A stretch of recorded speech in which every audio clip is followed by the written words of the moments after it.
amarra ka soo baxay toddobaadii tagay maamulka degmada iyo laamaha amniga ee degmada Cabudwaaq ayaa waxaa lagu joojiyay jaadkii ka soo gali jiray xadka Itoobiya dhanka kalena amarra kale oo ka soo baxay isla maamulka ayaa waxaa lagu hakiyay gaadiidka magaalada Muqdisho oo maalin walba dad badan soo galin jiray magaalada ase yeeshee amarradaasi ayaa haba yaraatee wax ilaa iyo xilligaani ka fulay aysan jirin magaalada waxa soo gala subax walba baabuur fara badan oo Itoobiya ka soo galiya qaadka kuwaas oo degmooyinka Galmudug qaarkood looga sii gudbiyo Cabudwaaq waxaa magaalada maalin walba dhanka kalena soo gala 4 baabuur oo midkiiba markii uu yadhahay uu 15 ruux wado ayadoona tiro ahaan maalin walba dadka soo gala magaalada Cabudwaaq ee ka soo gala dhankaasi Muqdisho ay gaarayaan ilaa 60 ruux arintan ayaa ah mid muujinaysa foojignaan la'aanta bulshada degmada Cabudwaaq iyo waliba maamulkeeda taas oo aysan ka foojigneen cudurka dunida halakeeyay ee coronavirus way caddahay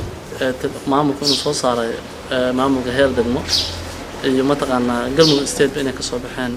mataqaana tilaabooyin lagu qaadaa lagu yareynayo xanuunkan COVID-19 sida mataqaana in la joojiyo jaadkii oo laga soo saaray mataqaana ganax laga soo saaray in laga soo mataqaana isku socodka baabuurta la joojiyay ay maamulku waa joojinayna dugsiyadii mataqaana quraanka iyo malcaamadii in la xiray oo la joojiyo dhammaantood mid wax arintaas ka hirgalay ma jirto malcaamadii sida loo dhiganayaa baabuurtii ma 10 baabuur 7 baabuur 8 baabuur baxaysa average maalinka celcelis ahaan imaanaysana oo socodkii hawada ka xirmay ayaa dhulka ku laba jibaarmay waxa ay qaadayaan waa wax laga maarmi karo dad bay qaadayaan keenayaan waxa xanuunka gudbinayaan waa dadka marka arinta ayada ana xol kama qabsoomin jaadka aad ogeyd in la gubay maalinka oo horeysay oo boolisku ay gubeen sidii loo soo laba jibaaray iyo ka badan 3 jibaar 4 jibaar ku yimaada marka dhammaan maamulka wixii ay sheegeen in laga qabanayo arinta kulay bulshadu ay garan waa qabtaa marba waa la wacyi geliyaa qoraal ahaan waa la wacyi geliyaa laakiin tilaabooyin sharci ah in la qaado ayaa loo baahan yahay dhanka kale waxa aad u yar wacyi gelinta ay hesho bulshadu ayadoona dadka shakhsiyaadka ah ee naftooda ka taxadaraya isticmaalana agabka looga hortaga caabuqani ay bulshadu siyaabo qalafsan ay ula dhaqmaan ayna ku dhahaan hadallo inta badan qofkaasi niyada jabinaya sida uu noo sharaxayo mar kale Farax Cabdilla Xasan oo ah gudoomiyaha ardayda jaamacadda ummadda ahna dhalinyarada aqoon-yahanada ah ee ku sugan degmadani waa maasan tahay taas oo wax iska cad hadda markaan soo socday oo gloveska iyo maskayga aan soo xirnaa oo aan wadada soo hayay runtii